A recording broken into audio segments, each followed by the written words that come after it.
89편 19절로 37절 보시겠습니다.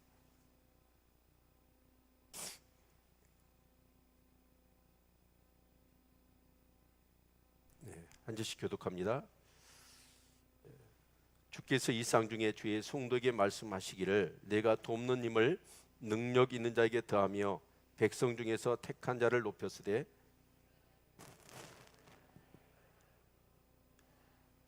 내 손이 저와 함께하여 견고히 하고 내 팔이 그를 힘이 있게 하리로다.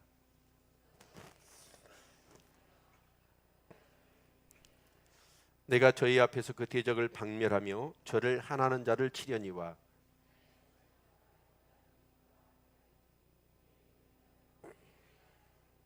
내가 또 그 손을 바다 위에 세우며 오른손을 강들 위에 세우리니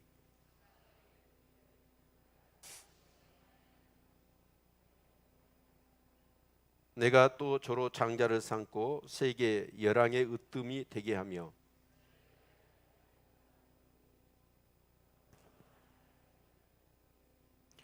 또 그 후손을 영국케 하여 그 일을 하늘에 날과 같게 하리로다.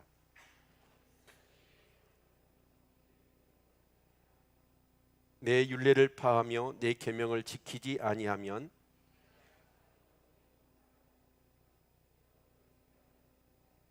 그러나 나의 인자함을 그에게서 다 거두지 아니하며 나의 성실함도 피하지 아니하며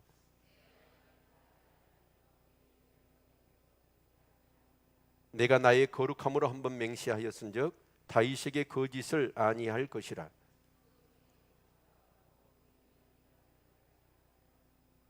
같이 읽습니다. 또 궁창의 확실한 증인 달같이 영원히 경고케 되리라 하셨도다. 아멘. 네. 우리 앞뒤 옆 사람 사랑합니다. 네. 진짜 사랑하세요? 말로만 하세요? 네. 네, 오늘 설교 제목 같이 한번 읽어볼까요? 같이 읽습니다. 시작. 관계와 그 깊이. 네. 관계란 게 뭐였죠? 우리 사람들은 나름대로 관계가 있지요. 어떤 관계가 있나요?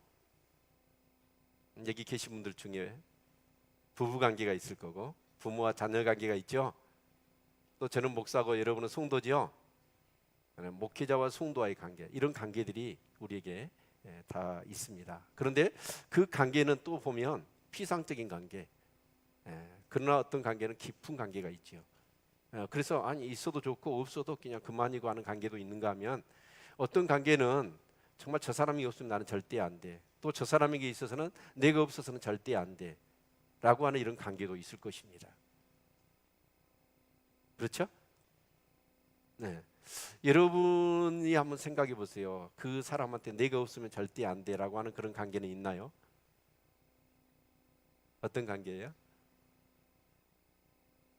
네. 그래서 사실은 우리의 삶의 행복은 어디에서 오냐면 관계에서 온다고 봐요. 아무리 가진 것이 많아도 여러분 관계가, 부부간의 관계가 틀어져 있으면 행복할 수가 없어요. 그러나 환경이나 조건이 좀 부족하다 할지라도 관계가 좋으면 행복하지요. 그렇죠? 네. 자, 여러분 여기 한번 제가 그 잘생긴 사람, 능력 있는 사람, 지혜로운 사람, 돈 많은 사람, 성실한 사람. 여러분이 관계를 한다면 이 중에서 어떤 사람과 관계를 하고 싶으세요? 네? 돈 많은 사람 한번 손 들어보세요. 능력 있는 사람.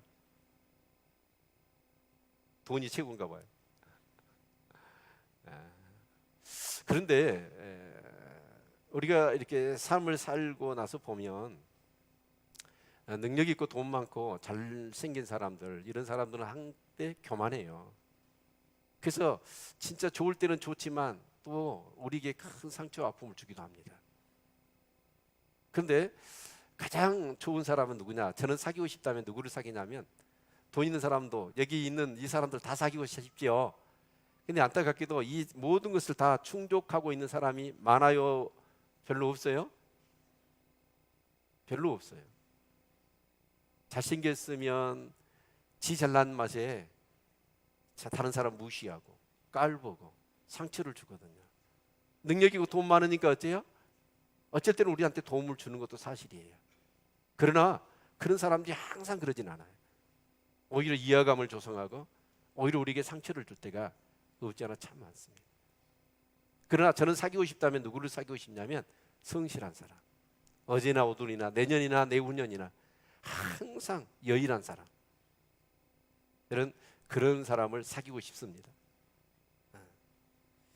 자, 우리가 이렇게 이 관계를 갖는 데 있어서 나도 그렇고 나도 어떤 사람이 되어야 되고 상대방도 어떤 사람이어야 하느냐 하는 것은 굉장히 중요한 것 같습니다. 오늘 본문의 역사적인 배경을 우리가 살펴본다면 이 본문의 배경은 열왕기상 14장 25절로 28절의 말씀을 찾아볼 수 있을 거예요. 우리 같이 한번 읽어볼까요? 시작.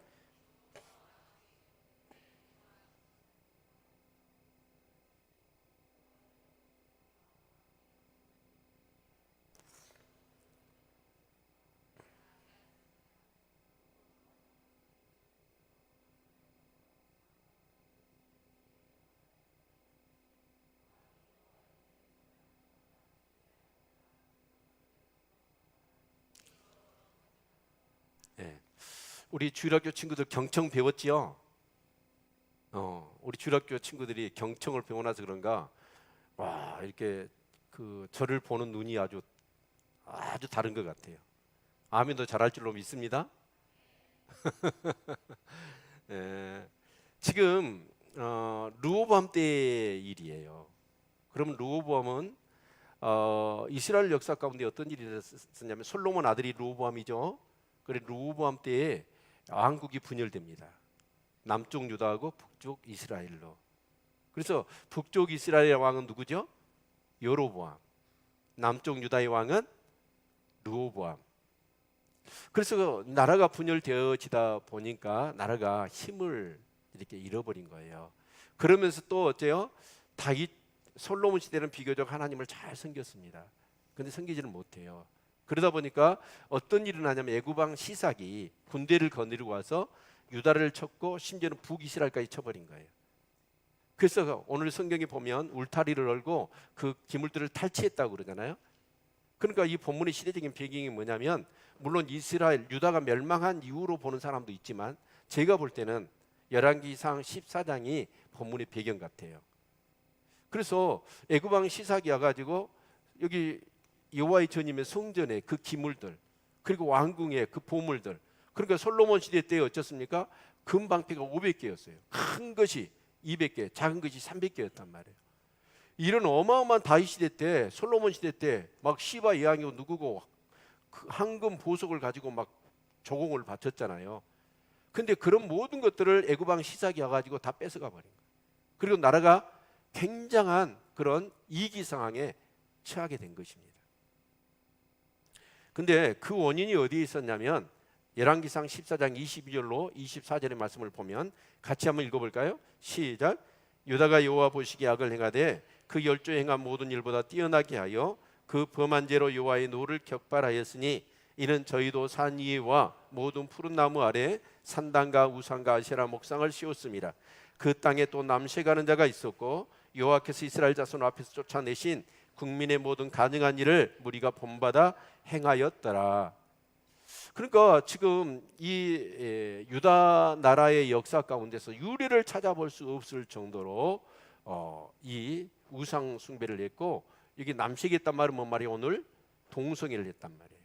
그러면서 영적으로는 완전히 어두워져 버렸고 또 사회적으로는 이렇게 타락한 그런 사회가 되어졌다는 거예요. 그런데 그 열조에 행한 모든 일보다 뛰어나게 죄를 범했단 말이에요. 그리고 그 가나안 족속을 다 몰아내라고 그랬는데 몰아내지 않고 오히려 그 가나안 족속의 가증한 일을 그냥 본받아서 이 나라가 이렇게 되어진 거예요. 그래서 하나님께서는 어떠냐? 애굽왕 시상을 보내가지고 매를 때리는 거예요. 너희들 지금 정신을 차려라 라고 매를 때린 거란 말이에요. 그래서 모든 기물들이 다 약탈당하고, 그러면서 이 국가는 큰 위기 앞에 이제 놓여 있는 거지요. 그럴 때 오늘 시편 89편에 이 저자라고 하는 이 에단이라고 하는 사람이 이 시를 지어서 이제 하나님 앞에 노래를 부르고 기도하는 내용이에요. 근데 그 핵심은 뭐냐면 바로 여기 89편 3절 4절 같이 한번 읽어볼까요? 시작. 주께서 이르시되 내가 나의 택한 자와 언약을 맺으며 내 종 다윗에게 맹세하기를 내가 내 자손을 영원히 경고히 하며 내 일을 대대에 세우리라 하였다 하셨나이다. 이게 뭐냐면 하나님이 다윗을 택해서 다윗과 맺은 다윗 언약이란 말이에요. 근데 다윗과 어떤 언약을 맺었냐면 이 다윗의 언약을 보면 사무엘하 7장을 봐야 합니다. 그런데 자기는 백항목궁에 거하면서 하나님이 그 장막 텐트 안에 있다는 것을 생각해서 다윗은 어때요? 나단 선지자에게 내가 하나님의 성전을 지어드리겠습니다. 그랬더니 나단 선지자가 앙 좋을 대로 하십시오 라고 얘기를 했는데, 나단 선지자가 하나님 앞에 가서 기도를 하니까 하나님이 뭐라고 그러냐면 내가 지금까지 누구 어떤 곳에 장막에 거한 적이 있느냐, 궁에 거한 적이 있느냐, 나를 위해서 뭔가를 지어달라고 했느냐, 그렇지 않다. 그러면서 다윗한테 내가 너를 위하여 집을 세우고 내가 너 일을 경고케 할 것이다 라고 하는 이 다윗과의 언약을 맺으셔요. 그것이 오늘 이제 이 본문의 그런 이 다윗과의 언약의 내용이라고 할 수 있을 것이다. 마지막 절을 우리가 보면 내 집과 내 나라가 내 앞에서 영원히 보존되고 내 이가 영원히 경고하리라. 그래서 다윗의 나라 그리고 다윗의 왕권이 어떤 경우라도 이제 뭐 이렇게 나라가 망하거나 다윗의 그 왕위가 다른 어떤 사람에 의해서 빼앗기지 않을 것이다 라고 하는 약속을 다윗과 하신 거예요. 그래서 이 시편 기자 에단은 어쩌냐, 이 다윗의 언약을 붙들고 하나님 앞에 뭐라고 하냐면 하나님 다윗한테 약속하셨잖아요. 이 나라를 영원히 경고케 하실 것이고 다윗의 일을 영원히 경고케 하신다고 하셨잖아요. 그 하나님이 언약을 하셨는데 그 언약에 신실하신 하나님이 지금 나라가 이런 상황이 되었는데 그 약속을 안 지키시면 어떡해요? 라고 하면서 하나님 앞에 부르짖는 내용이 오늘 본문이다 그 말입니다. 됐습니까? 아멘. 네. 자, 그러면 우리가 여기서요 그럼 신학적인 그런 부분들을 같이 한번 살펴보고 싶은데요. 하나님에게는 속성이 있어요. 근데 속성을 크게 두 가지로 나눠요. 하나는 공유적인 속성이 있고 하나는 비공유적인 속성이 있어요. 그건 뭐냐면 공유란 말은 우리 인간도 가지고 있고 하나님도 가지고 있는 속성을 공유적인 속성이라고 그러고, 우리 인간에게는 없는데 하나님만 가지고 있는 속성을 비공유적인 속성이라고 얘기하는 거예요. 자, 옆사람한테 한번 설명해 보세요. 시작. 공유적인 속성이 뭐냐고 물어보세요. 네. 잘 알고 있어요, 옆사람? 네. 그래서 우리 사람도 가지고 있고 하나님도 가지고 있어. 양과 질은 차이가 있지만, 근데 우리는 가지고 있지 않은 속성을 하나님만이 가지고 있는 것을 비공유적인 속성이다라고 얘기하는 거예요. 그러면 먼저 비공유적인 속성을 보면 첫 번째 자존성이에요. 그래서 하나님이 누구냐라고 얘기하면 내가 뭐라고 얘기할까요? 그래서 하나님은 어쩌 나는 여호와라. 근데 I am who I am 그렇게 얘기를 하셨거든요. 하나님은 스스로 있는 자예요. 아멘. 저와 여러분은 어째요? 스스로 있어요? 아니에요. 우리는 피조물이에요. 이 세상의 모든 것은 스스로 존재할 수가 없어요. 오직 누구만? 하나님만이 스스로 존재하시는 분이십니다. 아멘. 또 불변성이에요. 우리는 변해야 안 변해요? 우리 어린아이도 태어나서 뽀송뽀송하니 얼마나 이뻐요. 피부도 좋고. 근데 나이 듣다 보니까 어때요? 쭈글쭈글해지고 전부 다 그러잖아요. 또 어째요? 당신 없이는 못 살아. 그러면서 막 팥뿌리 검은뿌리 팥뿌리 되도록 산다라고 그렇게 해놓고 어째요? 나중에 이 연수야 당신 때문에 못 살아. 이렇게 막 사람이 바뀌잖아요. 그래 안 그래요? 근데 하나님은 변할까요? 안 변할까요? 안 변해요. 하나님은 해제라는 그림자도 없으시다고 그랬어요. 나이 늙거나 노시하거나 하나님 절대로 그런 분이 아니에요. 그래서 하나님 불변해. 또 우리는 유한해요. 근데 하나님은 어쩌세요? 무한하셔. 우리의 생명도 우리가 많이 살면 뭐 100년 좀 넘어요. 그런데 하나님은 어때요? 그 생명이 영원하셔. 아멘. 또 그분의 능력이나 그분의 어떤 그런 지식이나 그것은 어때요? 전지전능하잖아요. 근데 우리는 어때요? 능력도 우리의 지식도 각자 차이가 있을 뿐만 아니라 한계가 있어. 근데 하나님은 어쩌냐? 무한하셔요. 그리고 이 세상에 하나님은 유일하십니다. 아멘. 그리고 그분은 신실하시죠. 우린 신실해요, 안 신실해요? 나 믿어라고 하는데 사실은 제일 고민이 뭐예요? 나도 나를 못 믿는다는 거. 이게 우리의 고민이잖아요. 근데 하나님은 신실하신 분이에요. 그러면 공의적인 속성이 뭐냐? 하나님은 영이셔요. 그리고 영성이 있으셔. 우리에게도 영성이 있지요. 우리 사람은 영적인 존재예요. 육적인 존재일 뿐만 아니라 영적인 존재예요. 하나님을 믿지 않는 사람들도 어째요? 영성이 있어. 그래서 어째요? 바위가 이상하게 생겼으면 거기다 절을 하고, 또 단골레나 점쟁이 데려다가 막 구슬하고, 다른 번지수를 찾아서 뭔가 영적인 행위를 하는 경우도 많이 있단 말이에요. 근데 영성이라는 의미 속에는 어쩌냐? 우리 인격성이 들어있는 거죠. 그리고 지성, 뭔가를 이렇게 알게 되는 거죠. 그리고 도덕성, 하나님 정말 정직하고 정결하기를 원하시죠? 아멘. 네. 그리고 인격을 가지고 계시다라고 해서 우리도 인격제지만 우리하고는 또 질이나 뭐 수준이나 모든 것이 다르지만 하나님도 인격자이십니다. 아멘. 그래서 하나님은 속성이 공의적인 속성이 있고 비공의적인 속성이 있다라는 거예요. 그래서 하나님은 어쩌냐? 인격자이시기 때문에 인격자는 어떻게 하십니까? 하나님과 이 관계를 어떻게 하냐면 언약의 관계예요. 네. 하나님과 우리의 관계는 어떤 관계다? 언약의 관계예요. 그래서 성경은 여러분 구약, 신약 할 때 구약은 뭐예요? 옛 언약, 신약은 새로운 언약이죠. 그래서 이 성경은 하나님의 언약이에요. 언약을 풀어가시는 거예요. 그런데 하나님은 어쩌냐? 하나님이 말씀을 약속을 하셔놓고 여러분 이루지 않는 게 있어요, 없어요? 없어요. 그래서 하나님은 어쩌냐? 전지전능하실 뿐만 아니라 신실하신 거예요. 아멘. 그런데 우리가 보면 성경에 보면 굵직한 언약을 세 개로 우리가 생각해 볼 수 있어요. 그게 뭐냐면 바로 아브라함과 맺었던 헷불 언약, 창세기 15장. 하나님께서 아브라함을 잠들게 하셔요. 먼저 뭘 준비하시냐면 짐승을 반으로 쪼갭니다. 그리고 아브라함을 딱 잠들게 하시고 그 짐승 사이로 햇불이 하나 지나가요.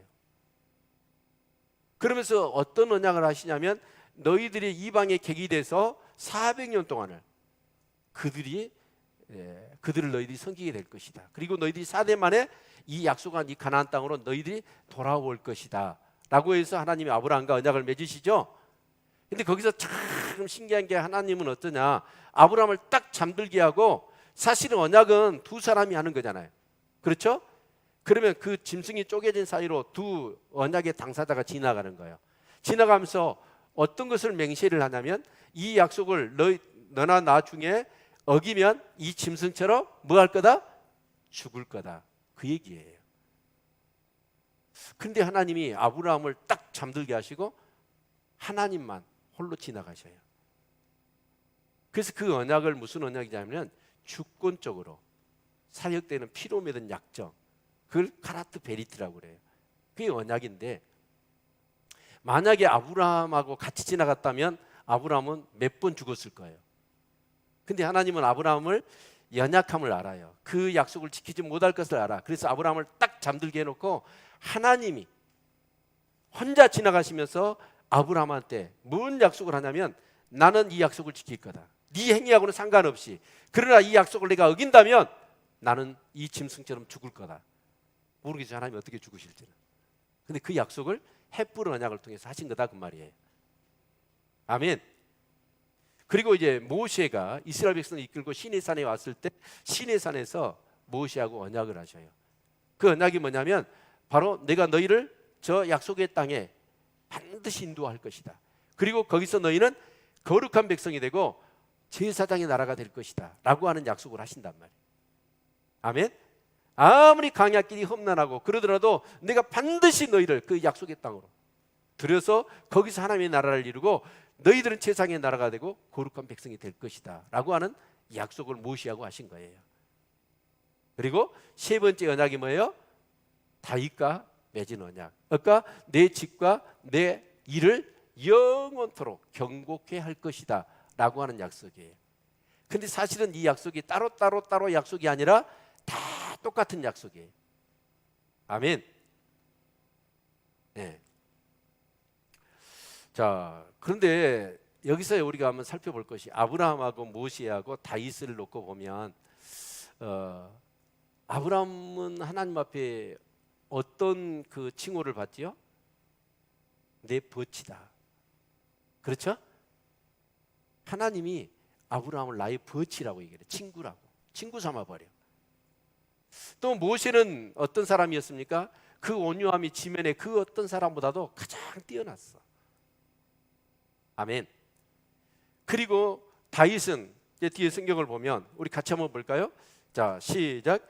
피하시고 다윗을 왕으로 세우시고 증가에 가라사 내가 이새의 아들 다윗을 만나니 내 마음이 합한 사람이라 내 뜻을 다 이루게 하리라 하시더니, 그러니까 다윗은 어쩌냐, 하나님 보실 때 마음에 딱 들었어. 딱 맞았어.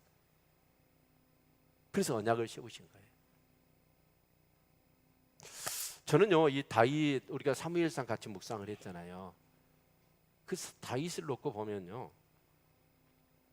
철저하니 그냥 목동이에 있을 때 아니면 앙으로 기름 부음을 받고 훈련의 그런 가정 속에, 심지어는 다윗이 왕이 되고, 왕도 어떤 왕이냐, 최고의 왕입니다. 헤브론 제국의 왕이 되어서도 다윗의 마음은 어쩌냐, 목동 때나 왕이 됐을 때 똑같아요. 어떻게 똑같아요? 오직 하나님 말씀대로 살고 싶은 그 마음이 변치 않았어요. 아브라함도 비록 인간의 연약함 때문에 흔들리고 그럴 때도 있었지만 아브라함도 그렇습니다. 끝까지 갑니다. 모세도 그렇습니다. 죽을 때까지 그 부르심을 따라 성실하게 끝까지 가는 거예요. 이 사람의 공통적인 특징이 있다면 그건 뭐냐? 바로 성실함이라는 거예요. 아멘.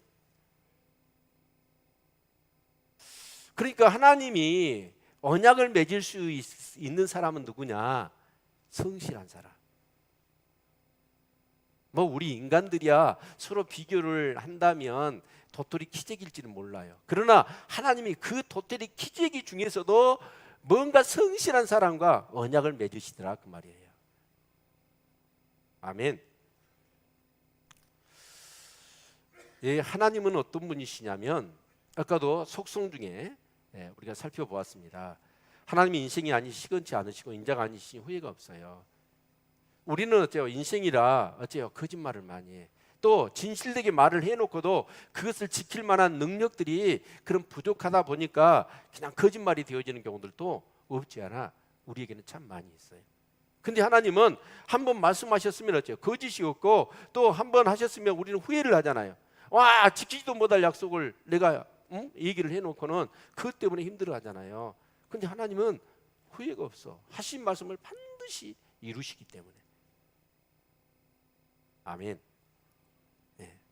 그래서 저는 하나님의 속성 중에 다 이제 이렇게 우리가 치사 선택하는 것은 아니죠. 하나님 그 전체적인 하나님을 우리가 믿는 것이지만 특별히 하나님의 속성 중에서 가장 저는 귀한 속성이 뭐냐면 바로 신실하신 것 같아요.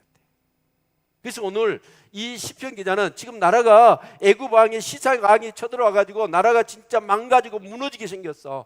그런데 이 시편 기자는 뭐냐? 다른 거 아니고 자신들이 언약의 당사자인 자신들의 죄 때문에 벌을 받는 거잖아요.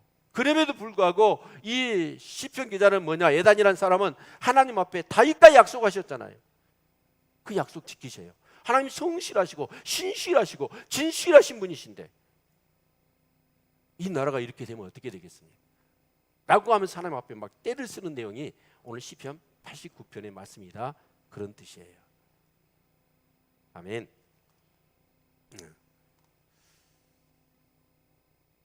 여러분, 저는 그렇게 생각합니다. 하나님과 나와의 관계, 이 관계가 어떻게 만들어질까? 그냥 아까도 말씀드렸습니다. 관계가요, 뭐 하나님이 있으면 좋고 없어도 그만이고 나는 뭐 내 나름대로 살 수 있어. 그런 관계를 갖고 신앙생활 하신 분도 있어요. 아니면 어떤 사람은 하나님 어디가 있어?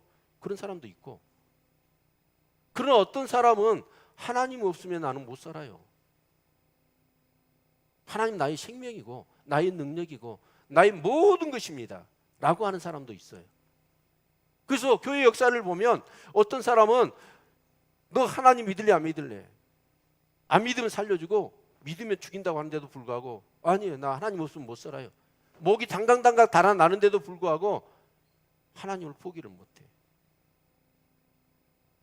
그런데 그런 하나님과의 관계는 어떻게 만들어질까라는 거예요. 여러분, 하나님과 우리와의 관계는 말씀을 통해서 만들어집니다. 아멘. 물론 아주 특별한 경우 그 사람을 구원하시고 구원하기로 작정하셨기 때문에 말씀을 모르는데도 불구하고 하나님의 특별한 손길로 그분들을 도와주시고 인도하시고 하나님을 체험할 수 있어요. 그러나 그런 어떤 기적 같은 어떤 그런 체험을 통해서 하나님과의 그런 관계는 만들어질지는 모르지만 그 관계는 깊어지지 못하고 오래가지 못합니다. 반드시 하나님과의 관계는 무엇을 통해서 이루어지냐면 말씀을 통해서 이루어져야 돼요. 아멘. 이 시편 기자 에반이 하나님 다윗과 약속하셨잖아요. 하나님 신실하신 분이시잖아요. 진실하신 분이죠. 그래서 오늘 본문에 보니까 이 성실하심이라는 유사한 단어가 10번이나 반복되어집니다.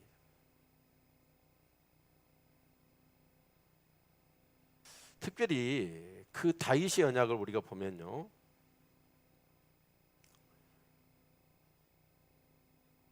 여기 다윗 언약을 봅시다. 사무엘하 7장을 보면 다윗과 언약을 맺었을 때 참 우리는 이기적인 것 같은데 중간에 파란 글씨를 보면 저가 만일 죄를 범하면 내가 사람 막대기와 인생 채찍으로 징계한다고 그랬죠. 그러니까 언약의 당사자, 그래서 하나님 말씀을 갖고 언약을 맺어 관계를 맺었단 말이에요. 근데 그 말씀대로 안 살면 하나님이 어떻게 하시느냐? 매를 때려요. 사람 막대기, 인생 채찍으로 때리시는 거예요. 그러니까 이스라엘 백성들이 지금 뭐래요? 거기 가서 거룩한 백성이 되고 제사장의 나라가 돼야 되는데 가나안 족속을 어떻게 해요? 몰아내지 못하고 가나안화 돼버린 거예요. 그래서 하나님께서는 어떻게 하느냐? 그 언약 속에, 그러니까 언약을 어떤 언약만 생각하냐면 그 나라와 그 이가 영원히 경고할 것, 이것만 생각해. 근데 하나님의 언약 속에는 무엇도 들어가 있어요? 그 말씀대로 안 살면 내가 사람 채찍 인생 막대기로 때린다는 거예요. 그렇죠? 그러면 애굽이란 나라가 지금 유다를 막 치고 이스라엘도 치고 그러잖아요. 하나님의 백성들이 세상 사람한테 매를 맞아. 그러면 그 원인이 뭐 때문이에요? 하나님 말씀대로 안 사니까. 그것을 생각해야 돼. 근데 그것은 너무 나라가 이급하니까 잊어버렸는가 봐. 그리고 지금 이 나라가 망하게 생겼으니까 하나님 다윗한테 약속하신 것을 지키셔야 됩니다. 그래서 그 애굽왕 시삭의 문제는 해결이 되어져요. 그래서 이제 이 나라가 쭉 유지되잖아요. 그런데 나중에 어떠냐? 여러분, 이 유다가, 이스라엘이 아수리의 멸망을 당하고 바벨론의 멸망을 당해버립니다. 아니 그러면 하나님의 나라가 망해버렸잖아요. 다윗의 이가, 왕위가 끊어져 버렸잖아요. 여러분 그랬을까요? 그러면 하나님 신실하지 못하잖아요. 약속을 안 지키고 못 지켰잖아요. 근데 우리가 성경을 보면은요, 우리 구속사에서 우리가 이미 여러 가지 것들을 살펴보았어요. 여러분, 이 북쪽 이스라엘이 완전히 아합 이후로 우상화돼 버리잖아요. 가나안화 돼 버려. 그래서 이 아수르란 제국이 내려와 가지고 북이스라엘을 함락시켜 버립니다. 근데 모든 제국 중에서 아수르라고 하는 제국은 가장 무자비한 제국이라고 그랬죠. 이 아수르는 어쩌냐, 북이스라엘 쳐들어와 가지고 북이스라엘의 똘똘한 사람들을 다 추려 가지고 아수르 전체 지역에 흩어버립니다. 그리고 다른 지역에 있는 이방 민족들을 다 데려와 가지고 강제로 남녀가 결혼을 시켜버리고 언어를 다 섞여버리고 종교를 다 문화를 섞여버려요. 민족 말살 정책을 펴버린 거예요. 그래서 아수르가 이제 북이스라엘을 딱 먹고는 남쪽 유다를 내려오려고 그러잖아요. 그때 하나님은 어떻게 하시느냐, 바벨론이란 나라를 급하게 일으켜 세워요. 그래서 바벨론 제국이 신흥 바벨론 제국이 된 거예요. 왜냐하면 아수르한테 나다버리면 다윗과의 약속을 지킬 수 있어요, 없어요? 못 지키는 거예요. 피가 섞여버리고 모든 게 다 섞여버리는데, 그래서 급하게 바벨론이란 나라를 세워가지고 아수르를 대적하고 아수르를 이겨버려요, 바벨론이. 그리고 남쪽 유다가 세상 것과 완전히 섞어지는 것을 방지하시는 거예요. 어떻게 방지를 하냐면, 바벨론이 이제 남쪽 유다를 함락을 시키는데, 신기하게도 여러분 그 남쪽 유다가 어떤 땅이에요? 지중해 연안에 너무나 좋은 땅이잖아요. 그러면 나 같으면 바벨론을 쳤으니까 그 땅에 뭐 이 총독을 보내든지 뭐 군대를 보내가지고 그 나라를 다스리면 되잖아요. 근데 신기하게도 이 바벨론이라는 나라는 어쩌냐, 유다 사람들을 전부 다 포로로 잡아가고 그 땅을 비워놔 버리는 거야. 그러면 그 바벨론이 역사가요 100년이 못 돼요. 바벨론 역사가. 그러니까 이 바벨론이라는 나라는 무엇 때문에 하나님이 일어나게 하셨냐면, 하나님이 백성들 다윗과 약속하신 약속을 지키기 위해서 바벨론이라는 나라를 세우신 거예요. 그래서 그들을 포로로 끌려가 가지고 이제 뭘 하냐면, 가나안에 물든 것들, 그 가나안에 물든 것을 싹 물을 빼버리는 작업을 하는 거예요. 아멘. 그게 1차로 포로로 끌려가서 3차로 돌아올 때까지 150년이 걸려요. 그러니까 포로로 끌려갔던 사람은 돌아오지 못하고 그 2대, 3대가 돌아온 거예요. 그러니까 바벨론 문화에 쩔어 있는 사람들은 거기서 죽어버려. 그리고 그 다음 자손들이 이제 돌아올 때도 어떻게 돌아나오냐, 바벨론 금방 망해버려. 어느 나라한테? 메데파사라고 하는 페르시아 나라에 금방 멸망당하고 말아, 바벨론이. 그런데 신기하게도 이 페르시아의 그 온년왕이 고레스잖아요. 그리고 다리우 왕이잖아요. 이 왕들이 갑자기 뭐냐, 이스라엘 백성들, 야 너희들 땅 돌아가, 너희들 성전 필요하지, 성전도 지어줄게, 다 그냥 돌려보내는 거예요. 신기하죠? 그게 뭐 때문이냐면 하나님이 다윗과 약속하신 것 때문에. 아멘. 그 약속을 지키시려고. 그런데 그대로 놔두면 이건 거룩한 그런 백성도 제사장의 나라가 될 수가 없는 거예요. 그 민족 가운데 예수 그리스도가 나올 수가 없어. 가나안이 돼버려, 세상화 돼버리니까. 그래서 바벨론이라는 나라를 통해서 그들을 끌어갔다가 처음부터 그 세대가 죽고 그 다음 세대 사람들을 보내가지고, 그리고 나서 이제 이 구약이 마무리되고 신약이 딱 열리잖아요. 신약이 열리면서 여러분 오늘 여기 성경의 말씀 같이 읽어볼까요? 이 내용이 아니고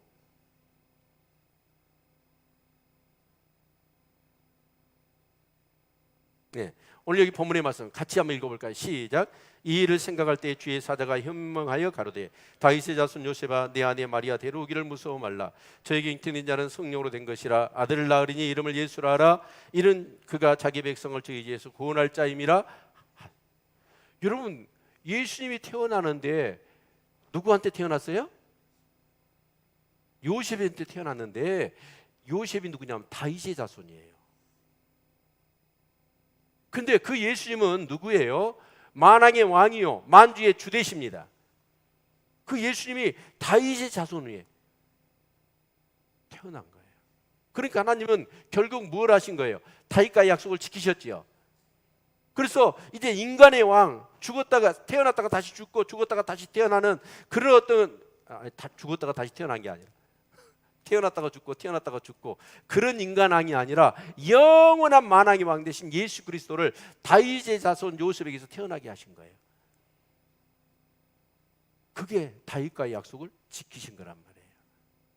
그리고 결국은 아브라함에게 약속하셨고 모세에게 약속하셨고 다윗에게 약속하셨던 그 약속의 핵심이 누구예요? 예수 그리스도예요. 아멘. 그래서 여러분, 하나님은 이 성경에 말씀하신 그대로 거짓 없이 지키십니다. 근데 이제 우리는 문제는 뭐냐면 오늘 이 지금 애단도 그러잖아요. 지금 급한 거예요. 나라가 망하게 생겼어. 막 약탈을 당하고 있어. 그러니까 급하니까 하나님 언제까지 얼굴을 숨기실 겁니까? 하나님 약속하셨으니까 약속 좀 지켜주세요. 그렇게 부르짖는 거예요. 이게 참 중요한 것 같아요. 저와 여러분이 신앙생활을 하고 삶을 살아가면서 분명히 하나님이 인격자시고 그 인격자신 하나님은 뭘 갖고 우리하고 관계를 맺기를 원하시냐면 말씀을 갖고 관계를 맺는 거예요. 그래서 분명히 저와 여러분이 진짜 하나님의 그런 은혜와 하나님의 사랑과 그런 믿음의 삶을 살아가려고 몸부림치다 보면 우리의 인생을 살아가는 과정 속에 하나님 분명히 우리에게 말씀을 주신다고요. 아멘. 그래서 이런 나라가 망할 것 같은, 내 인생이 망할 것 같고 정말 이기와 그런 답답함과 무능력감, 무기력감, 그래서 정말 어둠의 터널 같은 그런 상황도 우리 삶 가운데 있어요. 그런데 그럴 때마다 우리는 하나님이 뭔가 나에게 주신 말씀, 그냥 알고 있는 지식의 말씀이 아니라 기도하다가 성령님이 내 안에 비수처럼 꽂아준 말씀, 그 말씀이 나에게 있어야 돼. 그리고 그 말씀이 내 인생의 문제를 풀어가는 핵심키가 되어야 돼. 이스라엘이 국가가 어렵고 힘들고 망할 것 같고 그럴 때마다 그들은 뭘 붙드냐면 다윗과 약속하셨던 이 언약의 하나님을 붙드는 거예요. 제가 뭐 간증이니까 제 간증은 여러분이 듣기 싫어도 네가 나도 들어야 돼. 근데 다른 사람 간증이 아니라 저는 그래요. 제가 여기 부임한 지 6년, 진짜 그 6년의 세월은요, 제가 목회하는 일 외에는 다른 어떤 기쁨이 없었습니다. 내 젊음을 바쳐서 진짜 목회하고 이 기회에 불러주시고 이 정말 교회를 섬길 수 있는 하나님의 은혜가 너무 감사했어요. 쌍꺼피를 흘려가면서 저는 내 젊음의 에너지를 전부 다 여기다 쏟아부었습니다. 그리고 가장 내 사역 속에 중요한 이제 성전 건축을 딱 하려고 하다가 내가 암이 걸렸잖아요. 그래서 병상에 누워 있는데 속에서 엄청나게 하나님께서 원한 거예요. 하나님 아시잖아요. 내 6년의 세월을 어떻게 내가 지냈는지. 어떤 것 하나 뭐 시찰해서 교육자 뭐 수양회를 가든 그런 데 한 번도 안 갔습니다. 저는 오직 교회 사역하는 것이 나의 기쁨이고 나의 전부였으니까. 내 젊음을 이렇게 바쳤는데 내가 암이라니요. 얼마나 하나님 앞에 막 소원하더니 눈물이 막 쏟아지더라. 그래서 하나님 앞에 막 부르짖었어요. 그랬더니 하나님께서 그 가운데서 진짜 제 10년 가운데 서늘한 비수처럼 꽂혀주시는 말씀이 있었어. 그게 로마서 8장 28절이에요. 우리가 알거니와 하나님을 사랑하는 자, 그 뜻대로 부르심을 입은 자들에게는 모든 것이 합력하여 선을 이루느니라. 아니 선을 이룬다니요? 그러면 좋은 일이네요 이게? 그러면 아무런 내가 죽을 병이 아니고 좋은 일이 일어나는 거네요? 그러니까 하나님이 오냐 그러는 거예요. 그 순간에 섭섭함과 두려움의 그 감정이 샥 사라지듯 네 안에 뭐 기대가 생기는 거예요. 하나님 말씀은 능력이 있어요. 삽시간에 뭐 여러분 뭐 섭섭함과 원망과 두려움이 막 완전히 나를 짓눌렀는데 그 비수 같은 말씀이 내 안에 꽉 임하니까 그런 두려움과 섭섭함이 싹 사라지면서 감사가 되고 막 기대가 되는 거예요. 그래서 막 감격의 눈물을 제가 흘렸어요. 그랬더니 어떻게 됐어요? 그게 2000년도잖아요. 제가 안 죽고 살았잖아요. 그리고 우리 교회 건축했잖아요. 여러분, 제일 먼저 건축원금을 어디서 했어요? 보험회사에서 해줬어요. 여러분, 그래서 저는 앞으로 그렇습니다. 사역을 하다가 교회에 또 성도들 가운데 문제가 생기고 어려움이 생기잖아요. 그러면 정말 힘들어요. 근데 하나님 앞에 엎드려 딱 기도하면 어떤 그런 힘을 주시냐면, 모든 것이 합력하여 선을 이룰 것이다. 이 말씀을 붙들고 그런 상황을 가지고 막 기도하다 보면 근심과 염려가 사라지더라고요. 그래서 오히려 그런 일들을 통해서 하나님 합력하여 선을 이루시더라고요. 그래서 제 인생의 문제를 푸는 키의 핵심의 말씀은 뭐냐? 로마서 8장 28절이에요. 이것은 대표적인 예고, 제가 여기 와서 어떤 사역을 할 것인가도 말씀으로 전부 다 저한테 주신 거예요. 근데 그 말씀들은 다 이루어지더라. 아멘. 여러분, 정말 그냥 신앙생활 그냥 종교 노름 하듯이 그렇게 왔다 갔다 하지 마시고 진짜 하나님의 말씀을 붙드셔야 돼요. 아멘. 그래서 하나님은 어떤 하나님이시다? 말씀하신 하나님. 따라서 합시다. 말씀하신 하나님. 인격자신 하나님은 어쩌냐? 우리에게 말씀을 통해서 우리하고 관계를 맺기를. 그게 언약이에요, 언약. 근데 말씀을 통하여 정말 인격적인 하나님을 내가 경험하지 못한다면 이건 엄청난 특권이고 축복인데, 말씀을 통해서 하나님과의 관계가 만들어져 있지 않는 사람은 신앙생활을 끝까지 못합니다. 그리고 힘도 없어요.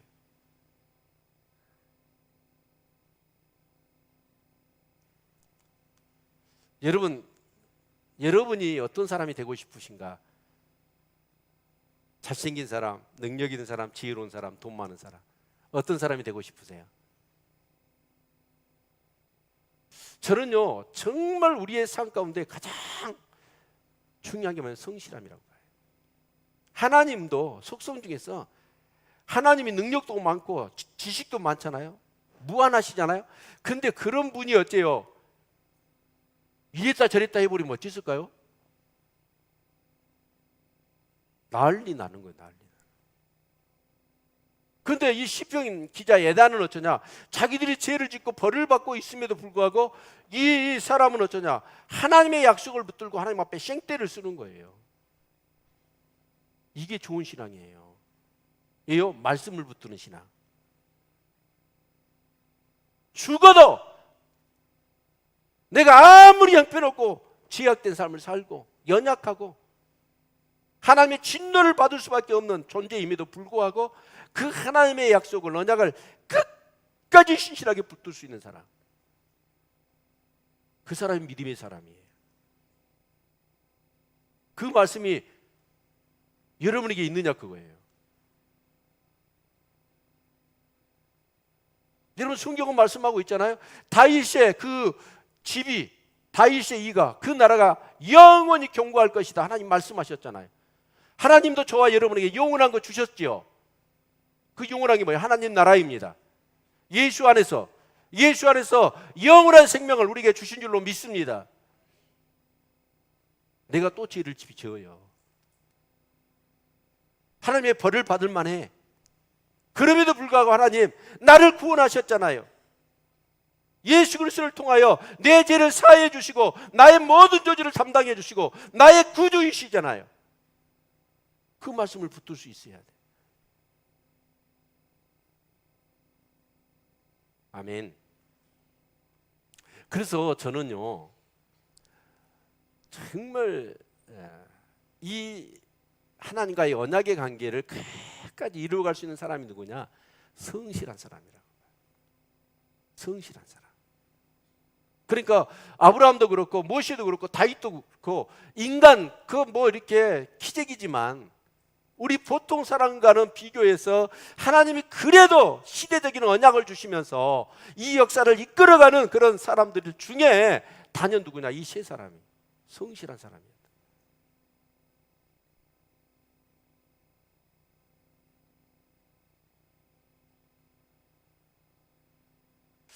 하나님과의 관계, 그것은 언약 관계예요.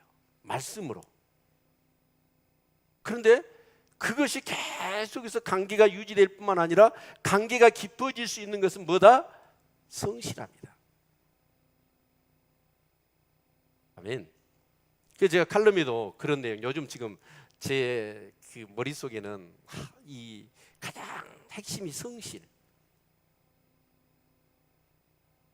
우리 그 직원들하고는 그 얘기를 나눴는데, 이 목사님한테 부탁하면 그 동영상을 여러분 주실 거예요. 서울대학교 산업공학과의 이종동 교수님이 축적의 길, 축적의 시간이라는 그 강의가 있습니다. 진짜 나는 그분 강의를요, 한 자리에서요, 근 한 3시간짜리 강의를 그냥 뭐에 확 빨리듯이 들었어요. 순간적인 버떡이는 아이디어 갖고 인생을 살려고 하면 그거 안 된다는 거예요. 수없는 실패를, 시행착오를 겪으면서 그것들이 축적되어지는 가운데서 뭔가가 이루어져야 된다는 거예요. 우리 신앙도 마찬가지예요. 하나님과의 관계도 마찬가지예요. 진짜 기도해도 응답이 없잖아요. 말씀을 붙들고 해도 뭔가 확 잡히는 게 없잖아요. 그런 실패, 시행착오들, 낙심하고 좌절할 수 있는 그런 상황들. 근데 이것이 허사가 아니야. 이것들이 전부 다 내 안에 축적이 되어지는 거예요. 그래서 그 시간이 필요하고 그 여정이 필요하더라는 거예요. 그래서 이스라엘 광야의 길을 어쩌냐, 그 1세대는 못 들어가. 왜요? 믿음이 없어. 축적되어 있는 게 없는 거예요. 그래서 그들은 40년 동안 광야를 헤매고 그 다음 세대에 축적된 다음 세대가 들어가는 거예요. 여러분, 이 축적된 자산들이 내한테 쌓일 수 있는 사람이 누구냐? 성실한 사람이에요. 뭐가 없다고 해서 포기해버리고, 좀 하다가 힘들다고 포기해버리고, 그런 사람이 아니에요. 물론 하나님의 열심과 하나님의 성실하면은 비교할 수 없는 것이지만, 아브라함이나 모세나 여러분 이 다윗 같은 사람은 성실함이었다. 여러분 예배 때마다, 새벽마다 여러분 기도해요. 뭐 별거 있습니까? 근데 그런 것들이 쌓이는 거예요. 그래서 그 관계가 유지될 뿐만 아니라 관계가 점점 깊어지는 거예요. 이 신앙생활을 하시기를 바랍니다. 그래서 하나님은 여러분 말씀으로 역사하시는데, 한번 우리가 한번 생각해 봅시다. 여러분, 하나님은 말씀이죠. 막 산신령 같이 막 흰 도포 입고 막 시험 있게 이래가지고 내가 하나님이다 그러고 그렇게 하나님 나타나시던가요? 아니에요. 하나님은 언제나 보시면 말씀으로 우리를 만나 주시는 거예요. 그러면 이 성경이 뭐예요? 하나님이에요. 아멘? 그러면 진짜 여러분이 가치라는 게 뭐죠? 여러분 진짜 가치 있다고 하면 여러분의 태도와 진정성이 달라져야 되잖아요. 그래요, 안 그래요? 아니, 우리 음식을 놓고 봅시다. 그 음식 안 먹으면 어때요? 힘이 없고 죽어요. 그러니까 어쩌죠? 음식을 먹지요. 그래서 그 음식 앞에는 어째 여러분 정말 가장 진정성 있는 태도를 보이잖아요. 음식 앞에서는. 근데 이 하나님의 말씀은 뭐예요? 영의 말씀이에요. 그러면 이 하나님의 말씀에 대해서 진짜 여러분이 어떤 진정성을 가지고 어떤 태도를 갖느냐 하는 거예요. 만약에 주일날 예배 드릴 때 성경 한번 펴보고 차에다 놔두든지 집에다 놔둬놓고 다음에 나올 때 성경책 찾거나 먼지 털어서 나온 사람,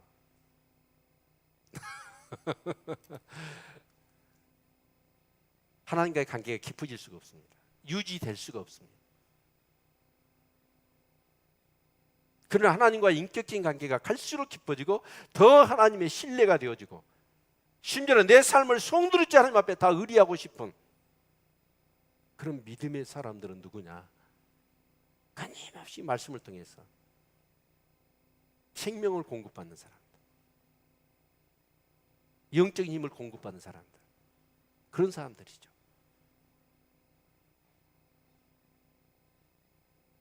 오늘 여기 금요칠화 때 우리가 잠깐 살펴봤는데 이 말씀 같이 한번 읽어볼까요? 시작. 우리가 다 하나님의 아들을 믿는 것과 아는 일에 하나가 되어 온전한 사람을 이루어 그리스도의 장성한 분량이 충만한 데까지 이르리니 이는 우리가 이제부터 어린아이가 되지 아니하여 사람의 계술과 간사한 유혹에 빠져 모든 교훈의 풍조에 밀려 요동치 않게 하려 합니다. 여러분, 어린아이들은 어쩌죠? 누가 가다 주고 뭐 돈 좀 주면서 뭐 좋은 것 주면서 인형 주면서 아저씨 따라가자 그러면 따라가 버려. 요동을 친다고.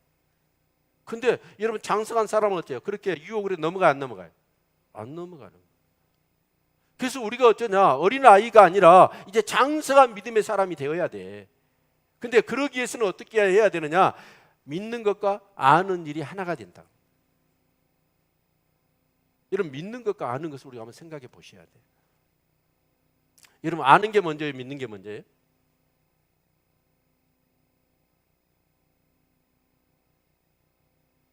여러분, 아는 것도 없이 무조건 믿으면 깡통신앙이에요. 그게 알아야 돼 먼저. 근데 안다고 되냐? 아니에요.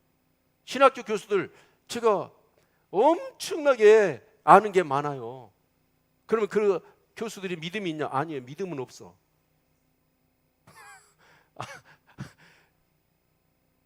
그러니까 아는 것과 믿는 것이 하나 된다는 말은 뭐냐면 이게 합쳐서 100이 아니라 아는 것도 100, 믿는 것도 100이 돼야 된다. 근데 아는 것을 가지고 내가 믿으려면 경험을 해야 되잖아요.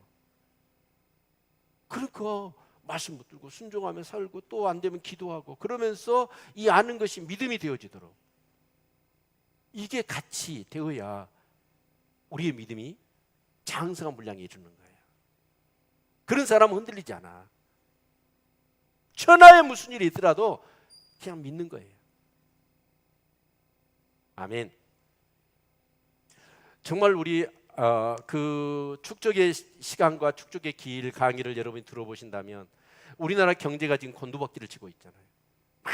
다른 나라에서 했던 모델들, 그런 아이디어들을 갖다가 우리나라에서 막 하고 하니까 우리가 엄청나게, 여러분 경제 11개 규모입니다. 전 세계에서. 근데 이 로켓으로 얘기하면 그 1단 로켓은 팍 품 올라갔어. 근데 2단 로켓을 떨어뜨려서 거기서 새로 역추진해가지고 올라가야 되는데 한국 경제는 올라가지는 못하고 있는 거예요. 근데 다른 나라는 뭐냐? 축적되어 있는 자산들이 많아. 우리는 그냥 카피만 했단 말이에요. 근데 그 사람들은 그런 원리나 그런 어떤 설계도나 그런 것들을 어째요? 꾸준히 오랜 시간 동안 연구를 해. 사다 보니까 그 역량이 있는 거예요. 축적되어 있는 것이. 한국 교회도 마찬가지. 예수 믿으면 복 받는다라고 하는 개념으로 막 교회에 몰려들었어. 그런데 진짜 하나님에 대해서 아냐? 교회가 무엇 때문에 있는지, 성경이 무엇 때문에 주어졌는지, 이걸 우리가 why, no why, 그걸 우리는 잊어버린 거예요. how만, no how만. 우리 경제가 그랬듯이. 왜 우리가 예수를 믿어야 되고, 왜 우리가 교회를 섬겨야 되고, 왜 우리가 성경을 봐야 되고 라고 하는 정체성을 우리가 회복해야 됩니다. 여러분, 신앙생활은 말씀 생활입니다. 하나님의 말씀을 밥을 먹듯이. 그래서 제가 칼럼에다가 글을 쓰려다가 지금 안성이 안 돼가지고 못 쓰고 있는데, 밥 짓는 시간. 여러분, 밥 짓는 시간이 얼마나 걸릴까요? 쿠첸에서 10분대를 깨뜨려가지고 뭐 주부들의 그 소원을 성취했다, 뭐 광고에 그렇게 나오더라고요. 10분 안에 쿠첸에서는 밥을 만들어 버려. 근데 밥 만드는 시간이 꼭 그렇게 살 씻어가지고 이런 압력수식단 넣어가지고 밥 먹을 게끔 만든 게 밥 짓는 시간인가요? 아니에요. 그 밥을 짓기까지는 어때요? 1년 걸리는 거예요. 농부가 종자를 모아요. 그리고 그것을 어떻게 발화시켜. 그리고 모짜리에다 뿌려. 모를 쪄. 그리고 그 모를 심어. 그 탈곡을 해. 도종을 해. 그 가진 것이 우리 집에 오고, 그래서 우리가 밥을 먹는 거예요. 하나님의 말씀. 나는 정말 우리 성도님들이 빈 깡통 같은 그런 신앙이 되지 않기를 원합니다. 하나님을 아는 것과 믿는 일에 하나가 되어서 어린아이처럼 요동치고 뭐 시험만 들면 나 교회 안 가! 이런 식이 아니라 죽어도 살아도 나는 하나님을 떠날 수가 없어요. 하나님 나한테 하나님 없으면 나는 못 살아요. 그것을 날마다 말씀을 통해서 공급받으셔야 합니다. 그렇게만 되어지면 한 시대의 어둠을 돌파해내고 정말 하나님의 귀한 역사에 쓰임받았듯이 아브라함처럼 모세처럼 다윗처럼 저와 여러분이 그리고 우리 교회가 그 역할들을 감당하는 사람들이 되어질 것입니다. 우리 좀 시간이 지났는데 한 문장으로라도 좋으니까 오늘 말씀의 복습 노트를 한번 써보시죠. 말씀을 들었는데 내가 말로 표현 못하면